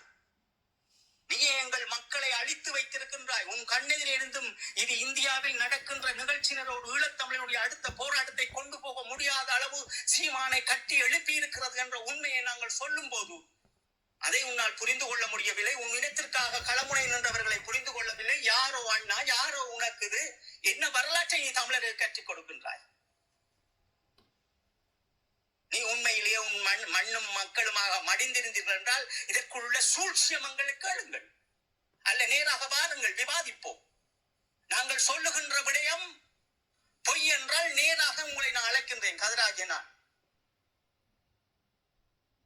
உங்களுக்கு நாங்கள் இடம் ஒதுக்குகின்றோம், அங்கே வாருங்கள். உங்களுடைய நீங்கள் ஒரு உடையோடு மட்டும்தான் வர முடியும் என்னை சந்திப்பதற்கு. இந்த போனுகள் வீடியோக்கள் எல்லாம் உங்களுக்கு அறிக்கப்படாது. நாங்கள் சொல்லுகின்ற இடத்துக்கு வாருங்கள். நீங்கள் 1000 பேராக இருந்தாலும் சரி, 600 பேராக இருந்தாலும் சரி, இடத்தை சொல்லுங்கள், நாங்கள் சந்தித்து உரையாடுவோம். எங்கள் மக்களை சுற்றி என்ன நடக்கிறது? ஒரு மாமனிதரினுடைய நிழலை தொடும் அளவிற்கு, மாமனிதரினுடைய அந்த புகைப்படத்தை தொடும் அளவிற்கு நீங்கள் உங்களை வளர்த்துக் கொள்ள வேண்டும். மாமனிதனுடைய பெயரை சொல்லும் அளவிற்கு நீங்கள் ஏதாவது செய்ய வேண்டும். இங்கே களமுனையை பற்றி பலமுறை பேசியிருக்கிறோம். மீண்டும் மீண்டும் போராளிகள் ஏன் சாகவில்லை என்றால் இறுதி தருணம். களமுனையை பற்றி பலமுறை பேசியும் இந்த கோமாளிகள் இன்னும் போராளிகள் மீது வைக்கின்ற இந்த குற்றச்சாட்டுகளும் அவர்கள் மீது அடுக்குகின்ற இந்த விமர்சனங்களும் அது அவர்களுடைய வம்சத்தையே சுட்டு நூறாக்கும். போராளிகள் மீது 14,543 போராளிகளினுடைய விடுதலைகளும் அவர்களுடைய வாழ்க்கைகளும் மிகுதியாக இருக்கின்ற சிறையில் இருக்கின்ற போராளிகளும் எங்களுடைய மக்கள்களும் எல்லோரும் தான் சிறைக்குள் அடைக்கப்பட்டார்கள். போராளிகள் மட்டும் சிறையில் அடைக்கப்பட்டவர்கள் அல்ல, எங்களுடைய மக்களும். அது கம்பி வேலிதான், அது சிறைதான். அது அவர்களுடைய நடமாட்டங்கள், அவர்களுடைய பேங்குகள், அவருடைய பொருட்கள் விற்பனை, அவர்கள் இந்த 4 கம்பி வேலிக்குள் தான் அவர்களும் இருந்தார்கள். வளைத்து அவர்களுடைய இராணுவம் நிற்க, அவர்களுடைய போலீஸ் நிற்க, அவர்கள் கம்பி வேலிக்குள் தான் வாழ்ந்தார்கள். வன்னியில் வாழ்ந்த அத்தனை லட்சம் மக்களும் இறுதியாக சிறைகளில் தான் அடைக்கப்பட்டார்கள். போராளிகள் இறுதியாக சாக வேண்டும், குப்பி கடித்து சாக வேண்டும் என்றால் நீங்கள் மட்டும் உயிரோடு எங்கேயோ தப்பி வாழ வேண்டும். ஒரு தலைமைக்கு உதவாத உடலும் உடலங்களும் அது அவனுடைய குடும்பத்திற்காக உதவ வேண்டும். எல்லோரும் நீங்கள் இறுதியாக போர் முடிந்து உங்களுடைய விசுவாசத்தை காட்டி போராடி 50,000த்துக்குள்பட்ட மாவீரருடைய குடும்பங்களை எல்லாம் நீங்கள் கோபுரத்தில் வைத்துக் கொண்டுதான் இந்த வார்த்தைகளை கதைக்கின்றீர்கள். உங்களைப் போல் உலகத்தில் மிகவும் கேவலமானவன் இருக்க மாட்டான். இந்த ஊடக பிசாசுகள், ஊடக பைத்தியங்கள் முதலில் தியாகம் வேண்டும். களமுனையில் நிற்க துணிவு அற்றதுகள் எல்லாம் என்று மீதியாக இருக்கின்ற போராளியை விமர்சனம் செய்யுது. நாங்கள் மீண்டும் மீண்டும் சொல்லுகின்றோம் என்னவென்றால், எங்களுக்கு ஊடகங்களில் எங்களுக்கும் பேச தெரியும். நாங்கள் அந்த மாண்பை சிதைக்க கூடாது என்பதற்காக அந்த மாண்பு மீத்தவர்களை நாங்கள் தூக்கி வைத்திருக்கின்றோம். அவரினுடைய கருத்துக்களை நாங்கள் சொல்ல வருகின்றோம் என்றபடியால் தான் எங்களுடைய குரலை நாங்கள் மெதுவாக எங்களுடைய மக்கள் புரிந்து கொள்ளும்படி நாங்கள் பேசுகின்றோம். நீங்கள் எல்லாம் பிரபாகரனின் பிள்ளைகளா? உங்களுக்கே வெட்கமாக அல்ல? அந்த மாபெரும் தலைமைத்துவத்தை தொடுவதற்கு தியாகம் வேண்டும், ஒழுக்கம் வேண்டும், சுய கட்டுப்பாடு வேண்டும். இந்தியாவில் இருக்கின்ற நீங்கள் எல்லாம் எங்களுடைய மாமனிதரை தொடுவதற்கு என்ன தகுதி இருக்கிறது? மாதம் 18ஆம் தேதி சிறையில் அடைக்கப்பட்ட அத்தனை மக்களுக்கும் ஏதாவது ஒரு ஒரு உடை ஏதாவது அனுப்பினீர்களா? அல்லது அந்த மக்களோடு உரையாடினீர்களா? அல்லது இத்தனை கோடி மக்கள் இந்தியாவில் இருக்கின்றீர்கள், அகதியாக வந்தவர்களுக்கு வாழ்வு கொடுத்தீர்களா? அல்லது இத்தனை மக்களும் சேர்ந்து உங்களால் முடிந்தளவு அந்த மக்களுக்கு வீடு வாசல் கட்டி கொடுத்தீர்களா? 1000 to 500 ரூபாய் காசை கொடுத்து விட்டு அதை 3-4 தடவை வீடியோ போடுகின்ற சமூகம் நீங்கள். தேசிய தலைவருக்கு வீர வணக்கம் செலுத்த வேண்டும் என்றால் அதற்கு தகுதியானவர்கள் அவங்களால மாற்றிக் கொள்ளுங்கள். ஒரு குழு மோதலை ஏற்படுத்தி அந்த மனிதரினுடைய தியாகத்தை இப்படி கேவலப்படுத்துகின்றீர்களே, நீங்கள் மனிதர்களா? முதலில் எது உணர்வு? எது உணர்வு? இது உணர்வு அல்ல, இது அசிங்கம் செய்தல். ஒரு தியாகத்தை எதிரியானவர் எவ்வளவுக்கு அசிங்கப்படுத்த வேண்டுமோ அவ்வளவுக்கு இந்த 16 ஆண்டுகளும் அசிங்கப்படுத்திக் கொண்டிருக்கின்றான். அதை நீங்கள் செய்து கொண்டிருக்கின்றீர்கள்.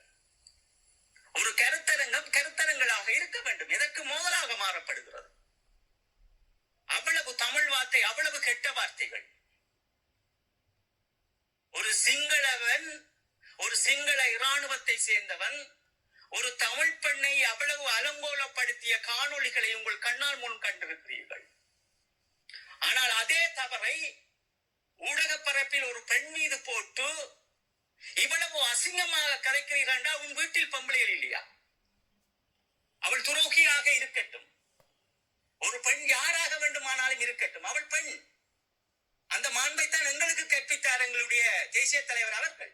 தமிழ்நாட்டில் இருக்கின்ற ஒரு மலையாளி அதை கொண்டு வர வேண்டும் என்று நினைத்த இந்த சீமான் போன்றவர்களுக்கு இந்த மக்களும் இந்த இளையோர்களும் நீங்கள் அதை ஏற்றுக்கொண்டதுதான் இன்று கண்டவர்கள் எல்லாம் இன்று படத்தை தூக்கி கொண்டு வீரவணக்கம் செய்ய வலிக்கிட்டது. அன்றை நீங்கள் இதை உடன் நிறுத்தி இதற்குரிய ஏற்பாடை செய்திருந்து அந்த மன்னிப்பை கேட்டிருந்தால், தேசிய தலைவருடைய மாண்பை சிதைக்காதீர்கள் என்றிருந்தால் இன்று எவருமே தொட்டிருக்க முடியாது. எல்லோரும் கைதட்டி சிரிப்பது எந்த உணர்வை எங்களுடைய மாமனிதர்? உங்களுக்கு தேவை நேரம் கடத்துதல், டிக்டாக்கில் பிரபலமாக இருக்க வேண்டும். அதற்காக நீங்க ஏதோ பெரிய தியாகிகள் போல் உங்களுடைய செயல்பாடுகள். அந்த மாமனிதரை தொடுவதற்கே முதல் ஒழுக்கம் வேண்டும். அந்த மாமனிதருக்கு என்ன பிடிக்கும்? நீங்க நினைக்கிறீங்க இதெல்லாம் செய்தால் நான் தேசிய தலைவருடைய பக்தனாகுவேன். அல்லது அந்த மாமனிதரை முதல் நேசிக்க வேண்டும் என்றால் ஒழுக்கம் வேண்டும். உங்களுடைய வாழ்விலும் நீங்கள் முன்னேற முடியாது, உங்களுடைய சந்ததியினுடைய வாழ்விலும் உங்களால் முன்னேற முடியாது. ஒரு ஈழத்தமிழன் அடுத்த தலைமுறையை சிந்திக்க வேண்டுமே தவிர தன்னை சிந்திக்க கூடாது. என்னை பற்றி பேச வேண்டும், என்னை பற்றி பேச வேண்டும், என்னை பற்றி புகழ் பாட வேண்டும், என்னை பற்றி தான் ஊடகத்தில் இருக்க வேண்டும் என்கின்ற இந்த கேவலமான புத்திகள், அது ஈழத்தமிழனுடைய வரலாற்றுக்காக நீங்கள் எதுவும் செய்தவர்கள் அல்ல. அல்லது ஈழத்தமிழனுடைய தியாகங்களை எடுத்துக்கொண்டு அடுத்த சமூகத்திடம் கடத்தியவர்கள் நீங்கள் அல்ல. பொய்கள். நான் அங்கே நின்றேன், இங்கே நின்றேன், விடிய பொய்கள். விடிய இந்த ஊடகங்களில் பொய்ப்பரப்பு பிரச்சாரங்களை செய்கின்றீர்களே தவிர உங்களுக்கு 20% தெரிந்த விடயத்தை நீங்கள் 200%, 100% உங்களை அத்தாட்சிப்படுத்திக் கொண்டு ஆதாரங்கள் இல்லாமல் உங்களால் அவிட்டு விடுகிறீர்கள். 4 பேர் சேர்ந்து ஏற்கனவே இதை பிளான் பண்ணி கதைத்து அந்த மாமனிதரை அசிங்கப்படுத்திக் கொண்டிருக்கிறீர்கள். களமுனையில் இருந்து பிடிபட்டவர்களும் விடுதலையாகியவர்களும் அவர்கள் கஷ்டப்பட்ட வாழ்க்கையோடு வாழ்கின்றார்கள். அதில் குறிப்பிட்டவர்கள் இந்த நடவடிக்கைகளை எடுத்து, இந்த சாட்சியங்களை எடுத்து ஒழுங்கமைத்து ஏதோ ஒரு வகையில் கொண்டு போய் அடுத்த தலைமுறையிடம் கையளிக்க வேண்டும் என்கின்ற நோக்கங்களோடு மட்டுமே இருக்கின்றார்கள். பார்த்தால் நீங்கள் ஒரு நிகழ்ச்சிகளை உருவாக்க வேண்டும், உங்கள் பாக்கெட்டில் திருப்பி அதெல்லாம் எடுத்து போட வேண்டும், உங்களுடைய குடும்பம் ஆடம்பரமாக மகிழுந்திலையும் நீங்கள் அழகான வீட்டிலையும் வாழ வேண்டும். அதே எங்களுடைய மாமனிதனுடைய உணர்வுகள் எல்லாம் சிதைக்கப்படும். அது உங்களுக்கு என்ன நடந்தாலும் பிரச்சனை இல்லை. இவன் கல்லெடுத்தெடுத்தாலும் பிரச்சனை இல்லை. அல்லது மாமனிதருக்காக அடிபாடுபட்டாலும் அது உங்களுக்கு அதுக்கு பின்னுக்கு இருக்கின்ற விடயம் தான் எங்களுக்கு தெரியும். இன்றைக்கு உலக பரப்பில் சுவிட்சர்லாந்துல விடுதலை புலிகளுடைய தடையை எடுத்துட்டீங்கன்னா நீங்க தடை போடுறதுக்கு முயல்றீங்க. அப்ப நீங்க சிங்களவனுடைய நிகழ்ச்சிகள் இந்தியனுடைய நிகழ்ச்சிகளுக்கு பின்னால் நின்று வந்தா நடத்துறீங்க. எங்கே இருந்து உங்களுடைய பொழுதுபோக்காக லண்டன்ல கனடாவில இருந்து பாருங்கள், வெக்கம் இல்ல, மானங்கட்ட கூட்டம். நீ உண்மையிலே ஒரு தமிழனா இருந்திருந்தா அந்த படத்தினுடைய நிழலை பார்த்து நீ செத்திருப்ப அந்த இடத்தில். அந்த மாமனிதருக்கு 16 ஆண்டுகளாக நான் எதுவும் செய்யவில்லை என்று நீ செத்திருப்ப. நீ வீரவணக்கம் செலுத்துற அளவு நீ ஒருவன் யோக்கியம் கிடையாது. நாங்கள் அதான் தயார் செய்தோம். ஒரு இளம் தலைமுறை பிள்ளைகளை நீங்களாவது யோக்கியர்களா இருந்து காட்டுங்கோ, இந்த பழையவர்களுக்கு காட்டுங்கன்றதை நாங்கள் சொல்லிக்கொண்டே இருக்கோம் தொடர்ச்சியா. எங்களுக்கு உங்களால வழிகாட்ட மட்டும்தான் முடியும். எங்களுடைய இனத்தை சுற்றி இந்த இனம் எப்படி வலைக்குள் பின்னப்பட்டிருக்கிறதா உங்களுக்கு திருப்பி திருப்பி சொல்லிக் கொண்டிருக்கிறார். நீங்கள் குழந்தை கிடையாது. எங்களை சுற்றியுள்ளவர்களும் இதை இந்த இனத்துக்கு திருப்பி திருப்பி கத்திக் கொண்டிருக்கவும் முடியாது. உங்களுக்கு சொல்லுகின்றோம் மீண்டும், இந்த இனம் 16 ஆண்டுகள் எப்படி காலத்தை கடத்தீர்களோ, எப்படி பிளவுண்டு நின்றீர்களோ, இந்த நாளில் இருந்து இனியும் பல்லாயிரம் பிளவுகளாக எங்களுடைய இலட்சத்தை துடைக்கும் மனிதர்களாக நீங்கள் எல்லோரும் நிற்க போகிறீர்கள். நீங்கள் ஊடகங்களில் பேசுவதும் அல்ல, ஊடகங்களில் இன்று நேரத்தை கடத்துவதும் முக்கியமல்ல. வேலை திட்டத்தை நோக்கி ஓடுங்கள். உன்னால் முடிந்ததை ஒன்றை செய். நீ எப்ப பார்த்தாலும் டிக்டாக்ல இருந்து கொண்டு நேரம் இந்த வேலை திட்டத்தை செய்கிற. யார சந்திச்சிட்டு இருக்கீங்கள்? யாரோட சேர்ந்து செய்தீங்கள்?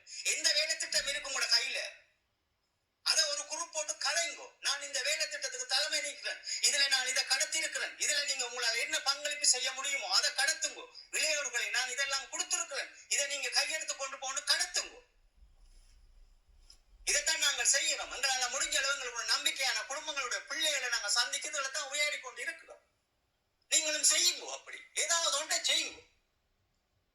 அல்லது ஒரு அரசியலை உருவாக்க வேண்டும். அந்த அரசியலை நாங்கள் எப்படி கட்டமைக்கிறோன்றத ஈழத்துல வடக்கு கிழக்குல இருக்கிற இளையோர்களை ஒன்று சேர்ந்து அதை எப்படி கொண்டு போகலாம்ன்றதை செய்யுங்க. எங்க போனாலும் சிங்களவனுக்கு ஏற்ற மாதிரி, இந்தியா ரோவுக்கு ஏற்ற மாதிரி வந்து குழப்பி போட்டு போயிருங்க. உங்களுக்கு வெக்கமா இல்லையா நீங்கள் அப்படி வாழ்றதுக்கு? இந்த உயிர் ஒரு குறிப்பிட்ட காலம் தான் வாழ போறீங்க. திருப்பியும் சொல்றேன், இந்த போராளிகள் மீது ஏன் குப்பி கடிக்கல, ஏன் சுட்டிச்சால் என்று கேட்கிற இந்த மெண்டல்களுக்கு நாங்கள் ஒரு விடயத்தை சொல்றோம். நீ களமுனையில நின்று இருக்கலாமே, நீ செத்திருக்கலாமே, உன்னுடைய அண்ணன் தம்பி அக்காவை கொடுத்திருக்கலாமே களமுனைக்கு. தேசிய தலைவர் அவர்களினுடைய துண்டு 17ஆம் தேதி காலையில் 11 மணிக்குள் தொடர்பு துண்டிக்கப்படுகிறது. எங்களுடைய போராளிகளும் மக்களும் அல்லோலமா நிற்கிறார்கள், என்ன முடிவெடுக்க தெரியாது என்று. அவ்வளவு 15,000 பேர் சும்மா குப்பியை கடிச்சு செத்துட்டு போயிருந்தா நீங்க எல்லாம் புது வரலாறு சொல்லிருப்பீங்க. இடத்தை கொண்டு போய் இந்தியனுக்கு அடவு வச்சிருப்பீங்க. இவ்வளவு தமிழ்நாட்டில் நிக்கிற நீங்க இளையோர்கள் எதற்கடா அங்க கல்யாணம் கட்டாம இருக்கிறீங்க? எதற்கடா யாழ்ப்பாணத்துல போய் பொம்பளை தேடுறீங்க? அதுவும் உங்களோட சாதிகளை போட்டு ஏண்டா தேடுறீங்க? அதே மாதிரி உங்களோட பிள்ளைகளுக்கு மாப்பிள்ளை என்னத்துக்கு சாதியை போட்டு தேடுறீங்க? இந்தியாவுக்குள்ள உங்களுக்கு அரசியல் வேணுமெண்டா இந்தியாவுல போய் கல்யாணத்தை கட்டிட்டு அந்த நாடை உண்டாக்குங்க கூட. தமிழ்நாட்டையும் உண்டாக்குங்க. உங்களுக்கு புலத்துல பாஸ்போர்ட் வேணும், புலத்துல உங்களுக்கு உங்களோட பிள்ளைகளை படிப்பிக்கணும். நீங்க தொழில் இல்லாம இருந்தா உங்களுக்கு பிச்சை சம்பளம் போடணும். எல்லாம் எடுத்து விழுங்கிட்டு, ஆனா உங்களுக்கு சுதந்திரத்தை மட்டும் வடகிழக்கு இருக்கிற இளையோர்களுக்கு நீங்க தண்ணி கொடுக்க மாட்டீங்க கொண்டு போய். ஏன் நீங்க வெள்ளக்காரர்கிட்ட போனா என்ன? உங்களோட பிள்ளைகளுக்கு விளங்கப்படுத்தி சொன்னா என்ன? மானங்கட்ட கூட்டம் வந்துட்டு ஊடகங்கள்ல பெரிய அறிவாளிகள். அவன் சீமான் ஒரு அயோக்கியன். அந்த அயோக்கியனுக்கு பின்னுக்கு எடுத்து 17 வருஷம் அங்க நாட்டு மக்களையும் நாட்டையும் நாசம் படுத்தி போட்டு இன்னும் அவனோட நிக்கிற ஒரு கூட்டம். கையில கண்டா எங்களா நீங்கள் எல்லாம். ஆமாண்ணா, இதுல வந்து உங்களோட கோபங்கள் இதானது. இதுல வந்து இந்தியா நிகழ்வுன்னா, இந்த இந்தியா நிகழ்வை பற்றி நீங்கள் பார்த்துருப்பீங்க. நீங்க கடந்த பார்த்துருப்பீங்களோ தெரியல. நீங்க அது இதெல்லாம் எங்களுடைய மாமனிதருடைய நிழலே இவங்களோட தகுதியற்றவர்கள். இந்த 17ஆம் தேதி இருக்கும் வரைக்கும் எனக்கு நான் உங்களுக்கு சொல்றேன் தரேன், திருப்பி இந்த இனத்துக்கு என்னால முடிஞ்ச அளவு நான் ஒரு முகவரி தந்து, இந்த இனத்துக்கு நான் ஆரண்டு ஒரு இளம் தலைமுறைக்கு காட்டிட்டு உங்களுடைய முகவரி தந்து நீங்க எல்லாம் முகம் காட்டி தான் பதிவிட்டு இருக்கு. இன்னைக்கு 7 கட்டத்துல இன்னைக்கு நான் என்னுடைய படத்தை வெளியிட்டு, அதனால எனக்கு பல பிரச்சனைகள் எங்க குடும்பத்துக்குள்ள வரும். பல பிரச்சனைகள் இருக்கு, உறவுகளால் பல பிரச்சனைகள் வரும். என்ன நாங்கள் ஏற்கனவே நோப்பட்ட நாங்கள் இந்த மண்ணும் மக்களுக்குமாக எங்களுடைய வாழ்வையும் எங்களுடைய குடும்பத்தினுடைய வலிகளையும் சுமந்து நின்ற நாங்கள் இங்க புலத்தில் இருந்தவர்களோ அல்லது தேச தலைவருக்கு படம் வைக்க வேண்டும் என்று விளக்கேற்றினவர்களோ சீமானுக்கு அள்ளி கொடுக்கின்றவர்களோ அங்க எங்களுக்கு வந்த ஒன்றும் புடுங்கியவர்கள் கிடையாது. அல்ல இன்று வரைக்கும் அரசியல் கைதிகளை விடுதலை செய்யறதுக்கு இவர்கள் எல்லாம் எதுவும் செய்தவர்கள் கிடையாது. பிச்சை எடுத்து தான் எங்களோட தரன் உங்களுடைய ஊடகங்கள் ஊடாக அதை விட ஐபிசி ஊடகங்கள் ஊடாக ரங்காவின் ஊடகங்கள் ஊடாக நிகழ்ச்சி நிரல்களை ஒழுங்கு செய்த எங்களுடைய போராளிகளுக்கு நாங்கள் பிச்சை எடுத்து தான் சோறு போட்டு நாங்கள். ஏன் உங்களுக்கு தெரியாதா? இது மண்ணுக்காக போராடிய மக்களை நான் 10 குடும்பம் சேர்ந்து அவர்களுக்கு ஒரு வாழ்வாதாரத்தை அமைச்சு கொடுக்கணும், அவர்களுக்கு ஒரு நிலத்தர தொழிலை அமைச்சு கொடுக்கணும் என்ற கொள்கை இல்லையா? இந்த கொள்கை எல்லாம் இல்லாமல் இந்த மாண்புகள் எல்லாம் இல்லாமல் நீங்கள் தேசிய தலைவர் போய் விளக்கேற்றீங்கள். வெக்கம் கட்டவர்கள் என்னத்தை செய்து கிழிச்சிட்டீங்க என்று தேசிய தலைவரினுடைய நிழல தோன்றீங்க. நீங்களாம் தகுதியற்றவர்கள். இன்றைக்கு நாம் பேசியே ஆக வேண்டும். இன்று நான் இந்த மக்களோடு பேசியே ஆக வேண்டும். நீங்கள் அதை பதிவிட்டுக் கொண்டே இருக்க வேண்டும். அதிலே மாதிரி நான் கொடுறா பாக்குற இவர்கள் மாவீரன் நாள் அல்லது இந்த இப்படியான நிகழ்வுகளை போட்டு அதுல ஈழத்துக்கு போராளிகளுக்கும் மக்களுக்கும் உதவி செய்யறாண்டு அதுல சாமான்கள் எல்லாம் வித்துட்டு அங்க ஒரு பர்சன்ட் கூட அங்க அந்த மக்களுக்கு போய் சேராது. இவர்களோட வயிற்றுல அந்த அதுலயும் போய் அடிக்கிறார்கள். என்ன எனக்கு இருக்கிற பிரச்சனை, எனக்கு இருக்கிற வலி என்னென்றால் எங்களுடைய தலைமை படத்தை தொட வேணும் என்றால் நாங்கள் ஜோக்கியனாக இருக்கணும், ஏதாவது ஒரு வேலை திட்டத்தை செய்யணும். அது எங்களுடைய அடுத்த தலைமுறையை நாங்க காத்துக்கொள்வோம். அது எங்களுடைய தலைமைக்கு எது பிடிக்கும் அடுத்த தலைமுறை. அப்ப அடுத்த தலைமுறைக்கு நாங்க என்ன செய்ய போறோம்? எதை பக்குவப்படுத்த போறோம்? எதை சொல்லிக் கொடுக்க போறோம்? முதல்ல உன்னை சுற்றி என்ன நடக்குது ஈழத்தமிழா நீ பார். உன்னை ஏமாற்றி கொண்டிருக்கிறான் எல்லாரும். உன்னை 16 வருஷமா உன்னை பிரிச்சு கையாண்டு எல்லாம் அழிச்சிட்டான். இப்ப விளக்கையும் கொளுத்திட்டு இப்படியே நீங்க அழிஞ்சே போங்க. ஏன் நீங்க உங்களோட பிள்ளைகளுக்கு எல்லாம் யூரோ பாஸ்போர்ட் எடுத்துட்டீங்க, உங்களுக்கும் யூரோ பாஸ்போர்ட் எடுத்துட்டீங்க. ஒரு குறிப்பிட்ட பேர் தான் எடுக்காம இருக்கிறீங்க. அது உங்களுக்கு கல்வி அறிவுகள் திறமைகள் காணாமல் வேலைகள் இல்லாமல் அதை எடுக்காத முடியாத இருக்கிறீங்க. இல்லாட்டி எடுத்துருவீங்க. நாம நீங்க எல்லாம் ஆய்வு செய்யிட்டு நாம மற்ற போராளி மாதிரி நீங்க கொடுக்குற காசை சாப்பிட்டுட்டு நான் இருப்பேன்னு நினைக்காதீங்க. நீங்கள் அதுல அந்த ரோடுகள்ல விட்டுட்டு போற மூச்சுல நான் உங்களுக்கு என்னென்ன செய்திருக்கிறீங்கன்றதை எழுதி வைக்கிறேன். இந்த ஈழத்தமிழர் நீங்கள் என்ன செய்யறீங்க பிளத்தில்ன்றது நீங்கள் எல்லாம் செய்துட்டீங்கள். உலக தேசம் போட்டிருக்கின்ற திட்டத்தின்படி இன்னும் 4 வருடங்களுக்கு பிறகு அங்கால இன்னொரு 10 வருஷம் கழிஞ்சா நீங்க எல்லாரும் புலம்பெயர்ந்த தேசத்திலே மாறிடுவீங்கள். ஈழத்திலேயும் அவர்கள் சிங்களவர்களாக மாற்றப்படுவார்கள் அல்லது இலங்கையர்களாக மாற்றப்படுவார்கள். உங்களுக்கு மடிந்தவர் இன்னொரு வண்ட பிள்ளை தானே, அது உங்களுக்கு வலிக்காது. சும்மா தலைவர் என்றீங்க. தலைவருக்கு என்னையா செய்திருக்கிறீர்கள்? உங்களோட பணம் கேட்டாரா? கேட்கல. உங்களோட ஏதாவது கேட்டவரா? இல்ல. அவரோட குடும்பத்துக்காக சேர்த்து வச்சவரா? இல்ல. அவர் கேட்டதெல்லாம் ஒன்று தானே ஐயா. அடுத்த தலைமுறையினுடைய வாழ்வு ஐயா, ஒரு சுய நிர்ணய உரிமை ஐயா. அதுக்குள்ள நாங்கள் கேட்டது என்ன ஐயா? தேசிய தலைவர் கேட்கலையா ஐயா? கையளிக்கப்பட்டவருக்கு பதில் சொல்லு, காணாமலாக்கப்பட்டவருக்கு பதில் சொல்லு. அவர் கேட்டவர் கிடையாது ஐயா. அவர் கேட்டதெல்லாம் அடுத்த தலைமுறையினுடைய ஒரு வலுவான இருப்பிடமும் சுய நிர்ணய உரிமை. நாங்கள் தான் ஐயா அதெல்லாம் கேட்டோம். ஏனென்றால் அங்க நடந்த போர்க்குற்றத்தினுடைய தடயங்களால, போர்க்குற்றம் இழைத்த அந்த அரசாங்கத்தால நாங்கள் அதை உலக தேசத்துக்கு கொண்டு வர வேண்டிய தேவை இருந்தது. நாங்கள் அழிஞ்சாலும் இன்னொரு நாட்டில் அப்படி நடக்கக்கூடாது என்ற ஒரு சத்திய கோட்பாடு இருக்கிறபடியால் ஒரு நாட்டுக்காக போராடிய நாங்கள் வழியா, உயிரை கொடுத்த நாங்கள் வழியா உலகத்தில் அதை கொண்டு வந்தோம். அதை தூக்கி நிக்க துப்பில்ல. தமிழ்நாட்டில் போயிட்டு தமிழீழத்தை தேர்வீங்கள். உங்களுக்கு கொஞ்சமாவது நல்ல மனிதர்களா நீங்க மாறுங்க. இந்தியில இருந்து இரவுக்கெல்லாம் உங்களுக்கு என்னடையா நித்திர வரும் இந்த ஈழத்தமிழனுக்கு?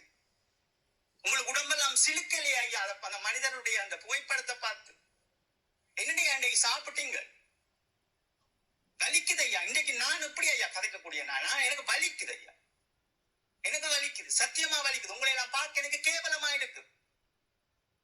இப்பதான் ஐயா நீங்க சொல்றதுல எங்களுக்கு வருது. நாங்கள் உண்மையிலே சுட்டி செத்துருக்கணும், குப்பி கடிச்சு இந்த இனத்தை பார்க்காம போயிருக்கணும் பண்றது பாவம் ஐயா. எங்களோட மண்ணுக்குள்ள மடிந்த மாவீரர் எல்லாம் உறங்கி கொண்டிருக்கணும். நீங்களே நாடகம் எல்லாம் காசு பைத்தியம், விற்பனையாளர்கள். நீங்கள் எங்களுடைய எதிரிகளினுடைய விற்பனையை அறுவடை செய்கின்ற மனிதர்கள் நீங்கள் எல்லாரும்.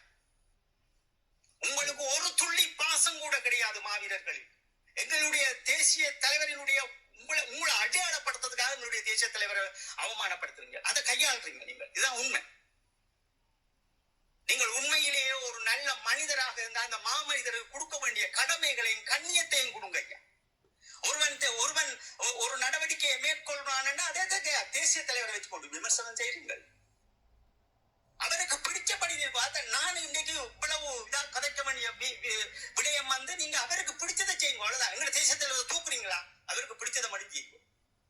அவர் தமிழீழ விடுதலை புலிகளின் கோட்பாட்டின்படி அவர் ஒரு ஈழத்தமிழனினுடைய ஒரு தலைவராக, ஒரு இராணுவ தந்தையாகத்தான் அவர் காட்டியிருந்தார்.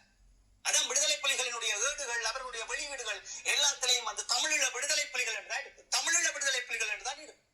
எங்க நீங்க திரும்பி பார்த்தாலும் தமிழீழ விடுதலை புலிகள் தான். இந்த வசனத்தை இன்றைக்கு நீங்க மாற்றணும். உலக தமிழருடைய தலைவர் என்று கொண்டு வர இந்த வசனத்தை, அது இந்திய தமிழனாக இருந்தாலும் சரி, மலேசிய தமிழனாக இருந்தாலும், சிங்கப்பூர் தமிழ் அன்று தேசிய தலைவர் இருக்கக்குள்ள நீங்க இந்த விண்ணப்பத்தை போட்டிருக்கோம். அன்று எங்களுடைய மிக மதிப்புக்குரிய அண்ணா அன்றண்ணா இருக்கும் போதும் அதை கொண்டு வந்திருக்கோம். அல்ல எங்களுடைய தமிழ் செல்வன் அவர் குளத்துல இருக்கும் போதும் பேச்சுவார்த்தை காலங்களிலும் இந்த இந்தியாவில் இருக்கின்ற கோமாளிகள், அரசியல் கோமாளிகளும் இதை கொண்டு வந்திருக்கோம். எப்படி ஐயா திருடுவீங்கள்? திருட்டு கூட்டம் எப்படி திருடுவீங்கள்? ஒருவனுடைய தியாகத்தை திருடி வாழ்ற உனக்கு வெக்கமாக இல்ல? ஒரு அரசியலை கட்டி எழுப்புறதுக்கு உனக்கு துணிவல்ல? உனக்கு அறிவல்ல? எதுக்கெடுத்தாலும் தேசிய தலைவரின் தமிழீழ விடுதலை புலிகளின் பின் நின்று ஒளிந்து நிற்கிற கோழைகள். தேசிய தலைவரை கலைந்து போட்டு பாருங்கள், உங்களுக்கு பின்னுக்கு நீங்க யாரு, உங்கள்ட்ட என்ன இருக்குன்னு பாருங்க. கல்வி இருக்கா? தியாகம் இருக்கா? ஏதாவது திறமை இருக்கா? இதெல்லாம் கலைஞ்சறிஞ்சு போட்டு நீ ஒரு மனிதனா, ஒரு உலகத்துல உன்னுடைய அம்மா அப்பா பெற்ற ஒரு பிள்ளையாக, ஒரு மனிதனாக உன்னுடைய என்ன திறமை இருக்குதுன்னு காட்டு ஊடகத்துல. அல்லது உனக்கு அரசியல் கட்டுமானங்களை கொண்டு வரணும், நீ அரசியலை உருவாக்கணும், அதை செய்து பாரு. இது இந்த நான் பேசுற அவ்வளவு சீமானுக்கும் போகும். சீமானும் இதை கேட்டுக்கொள். நீ உண்மையிலேயே உன்னுடைய மண்ணுக்கு நீ சேவை செய்கிறா, அது நீ செய். எங்களால முடிஞ்ச ஆதரவை அந்த மக்கள் உனக்கு தருவார்கள். எங்களுக்கு செய்ய வேண்டிய ஆதரவு ஒரு தமிழர்களா குரலை கொள்ளுங்க. களவெடுக்காதே கூட. தியாகங்கள் எதுக்குடா களவெடுக்கிறீங்கள்? எதுக்கு தியாகங்களை களவெடுக்க வேண்டும்? அப்ப எங்களுக்கு வலிக்குது. இதை பேசாம நானும் இருந்தேன்டா நானும் முட்டாளா போயிடுவேன். அடுத்த சந்ததிக்கு ஒருவனாவது பேசியிருக்கின்றானே இந்த போராளிகள் போராடியவர்கள் என்ற அந்த மனக்கூறலோடு நான் என்று பேசுகின்றேன். இது ஒரு பதிவாக இருக்க வேண்டும். ஆரோ ஒருவன் பேசியிருக்கின்றான் என்றது. அதுவும் இன்று 2ஆம் தேதி 8ஆம் மாதம் 2025 தேசிய தலைவர் அவர்களுக்கு 4 சிவத்திற்குள் வீரவணக்கம் செலுத்த சென்ற தமிழர்களை பார்த்தும் அதற்கு உறுதுணையாக இருந்தவர்களையும் பார்த்து, இந்த மண்ணும் மக்களுக்குமாக போராடிய என் குடும்பங்களும் என் உடல்களும் என் வாழ்க்கை காலங்களும் அந்த உரிமையிலும் அந்த மனிதரை இன்று வரை நேசிக்க வேண்டும். என்னுடைய அடுத்த சந்ததியும் வாழ்வியலே எனக்கு முக்கியம் என்கின்ற அடிப்படையில் நான் ஒன்று உங்களோடு பேசிக் கொண்டிருக்கின்றேன். எனக்கு நீங்கள் எல்லாம் முக்கியம் கிடையாது. எனக்கு அடுத்த தலைமுறை, ஈழத்தமிழர்களுடைய தலைமுறை, அவர்களுக்கு ஒரு அரசியல் தேவை. அது நீங்க என்ன செய்யறீங்க, ஏது செய்யறீங்க, எங்க போறீங்க, எங்க வாரீங்க எல்லாம் முக்கியம் அல்ல. நீங்க 16 ஆண்டுகள் கழித்துட்டீங்க, நீங்க ஒண்ணுமே செய்யல. நாங்க சொல்றதையாவது கேளுங்க. நீங்க செய்திருந்தா நீங்க சொல்றதை நாங்கள் கேட்டிருப்போம். இப்ப நாங்க சொல்றதை நீங்க கேளுங்க. எங்களை சுற்றி வலைகள் பின்னப்பட்டதுக்கு ஒவ்வொரு வலையா நீங்க எடுத்துக்கொண்டு எங்களுடைய அரசியலை நாங்கள் உருவாக்குவோம். இதை புரிஞ்சு கொண்டு பயணிங்க. ஊடகங்கள்ல நீங்க விமர்சிக்கிறபடியா நீங்க பெரிய தியாகிகள் கிடையாது. தமிழகத்தினுடைய தியாகிகள் கிடையாது. அது தியாகிகள் அந்த களமுனையில நின்றவர்கள் தான் தியாகிகள். இறுதியாக அந்த களமுனையோடு ஒட்டி நின்ற மக்கள் தான் தியாகிகள். அவர்கள் தான் வீரர்கள். அதையும் கடந்து நாங்கள் மௌனமாக இருக்கின்றோம் என்றால் எங்களுடைய மாமனிதருக்காக, என்றால் நாங்கள் அவர்களுடைய கரங்களை பற்றியும் எங்களுடைய நண்பர்களுக்காகவும் தான் நாங்கள் களமுனை நின்றவர்கள். நாங்கள் அதான் உங்களுக்கு சொல்லுகின்றோம் என்னவென்றால், சிங்கள அரசாங்கமாக இருந்தாலும் சரி, இந்திய அரசாங்கமாக இருந்தாலும் சரி, அல்லது ரோவாக இருந்தாலும் சரி, துல்லியமாக மிக தெளிவாக உணர்ந்து கொண்டு உங்களை காய் நகர்த்துங்கள் என்றால் மீண்டும் மீண்டும் சிங்களவர்களுக்குள்ளும் இந்தியர்களுக்குள்ளும் சிக்கப்பட்டு கொண்டு எங்களுடைய அரசியலை மட்டுமே அதுக்குள் கொண்டு போகிறீர்களே தவிர உங்கள் வாழ்வியலை அல்ல.